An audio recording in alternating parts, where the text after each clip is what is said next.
There's a famous poet who was in ancient Rome, and so I'm sure you're all familiar with him. He was actually writing right around the fall of the Roman Empire. The Roman Empire had a very glorious run of centuries and centuries of being, in power and being the sort of the top dog in the world. And he was writing as the Roman Empire was sort of falling in on itself. And he has a poem that is quoted a lot in various ways. And this poem that he's writing about the fall of the Roman Empire, basically it's the last line that especially you might hear quoted on occasion. And the second to last line, he says, he's talking about how in the old days in the Roman Empire, he said basically that people used to serve higher purposes. They used to serve things and causes and things that were beyond themselves, and sacrificing for other people and serving in the military. He's talking about those kinds of things. And the people in the old days, as he's describing it, operated with principles that they lived by. But then the last line of the poem then says, now, the translation, now everyone anxiously hopes for just two things, bread and circuses. Everyone now hopes for just two things, bread and circuses. What he means by that is basically, whereas in the old days, we used to operate with principles and serve higher things, now the people of Rome simply wait for two things, food and entertainment. Feed me and entertain me, and that's it. I don't care about anything else. And this poem is often quoted because of that.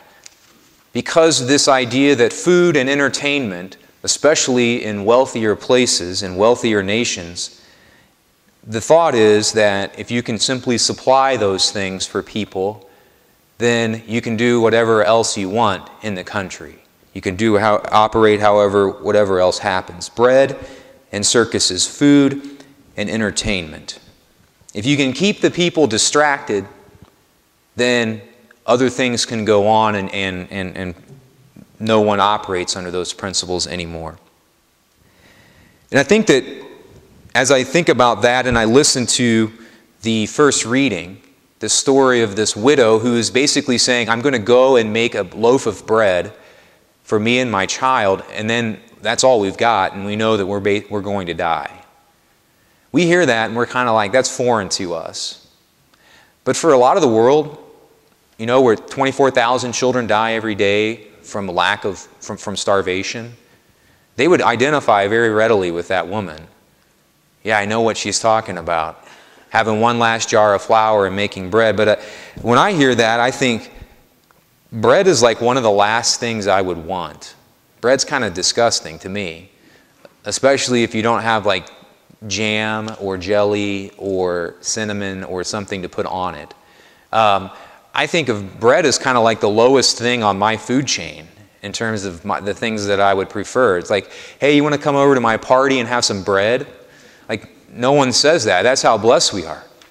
We're so far beyond bread that when we hear that, we're kind of like, what? Running out of food, bread. And then I think, if we think about the other thing that that Roman poet's talking about, circuses. I mean, how many of us would even care about a circus? I mean, we have so many other options for entertainment, so many better options for entertainment, as opposed to circuses. Like, if you ask someone, do you want to go to the circus? Like, they would think you were weird.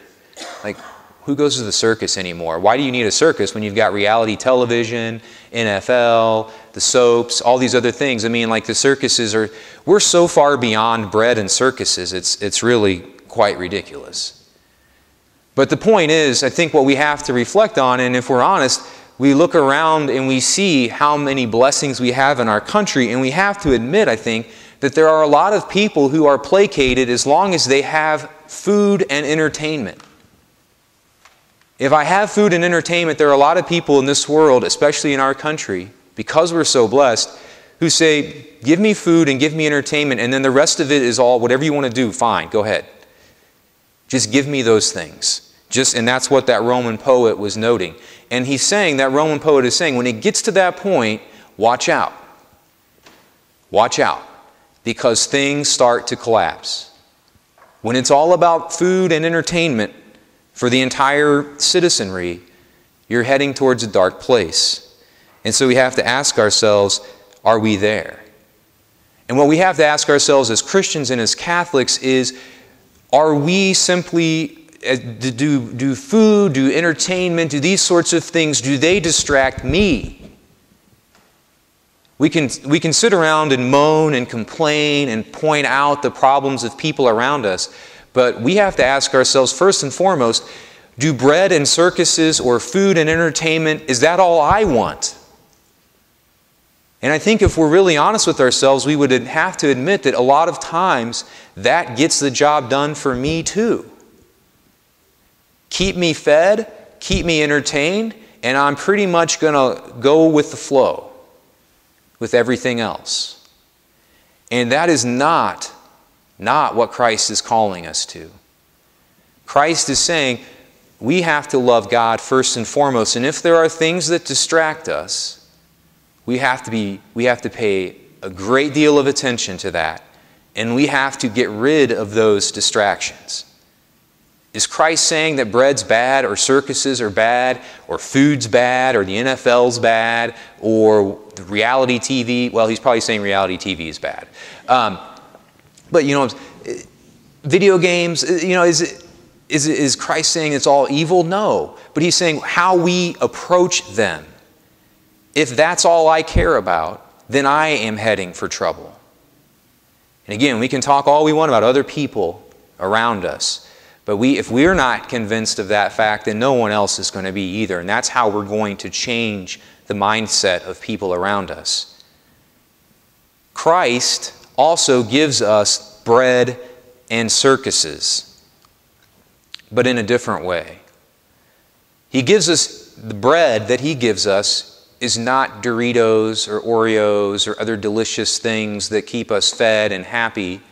He gives us the Eucharist, which does more for us, which is a thing that sustains us in the long run and gives us not just bodily nourishment, but also spiritual nourishment. He gives us himself. He gives us bread. The circus that he gives us is not distraction or entertainment. The circuses, most of the circuses that the Roman poet is referring to involved Christians being eaten, tortured.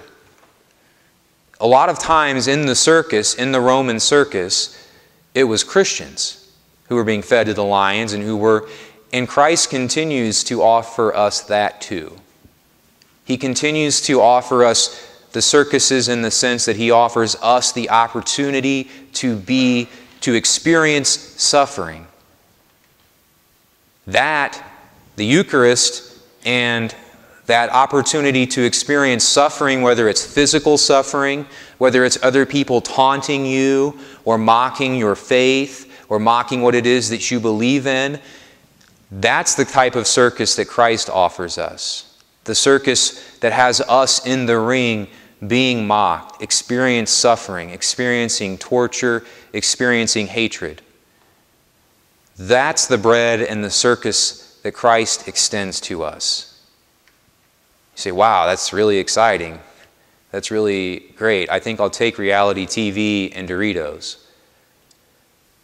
But we know, we listen to the saints, it's that crazy message of the church that it's the Eucharist and its suffering that leads to our happiness. I've watched and eaten a lot of food in my day for entertainment purposes. I've sought lots of entertainment, whether it's electronic or video games or the internet, and I know for a fact at the end of that it never satisfies. Again, it's not evil, it just doesn't fill me up.